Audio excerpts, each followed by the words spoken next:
Neutral gel வந்து நம்ம என்ன மாதிரி யூஸ் பண்ணுறதுன்னு பார்க்கலாம். இது நேம் ரைட்டிங் பண்ணலாம், கேக் ஃபுல்லாகவே கிளேஸ் எஃபர்ட் கொடுக்கலாம், தென் வந்து ட்ரிப் பண்ணலாம்.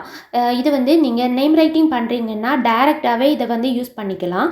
இல்லை கேக் ஃபுல்லாகவே கோட் பண்ணுறதுக்கு அப்படின்னா 2 டேபிள் ஸ்பூன் அளவுக்கு நம்ம ஜெல் எடுத்தோம் அப்படின்னா 1 டேபிள் ஸ்பூன் சுகர் சிரப் சேர்த்துட்டு மிக்ஸ் பண்ணி கலர் ஆட் பண்ணி அதை நம்ம செஞ்சுக்கலாம். இதுவே ட்ரிப் பண்ணுறதுக்கு அப்படின்னா 2 டேபிள் ஸ்பூன் ஜெல் கூட அதே 2 டேபிள் ஸ்பூன் சுகர் சிரப் சேர்த்துட்டு தேவையான கலர் அண்ட் ஃப்ளேவர் நம்ம சேர்த்துட்டு இதை வந்து நம்ம ட்ரிப் பண்ணிக்கலாம். கேக் மேலே இது மேலே ட்ரிப் பண்ணுறதாகட்டும் ஃபுல்லாக கோட் பண்ணுறதாகட்டும் கேக் ஐசிங் முடித்ததுக்கப்புறமா 1/2 hour ஃப்ரிட்ஜில் செட் பண்ணதுக்கப்புறமா செஞ்சுக்கோங்க. அப்போ தான் க்ரீம் வந்து இதில் ஜெல்லில் எமர்ஜ் ஆகாமல் நமக்கு பெர்ஃபெக்டாக இருக்கும்.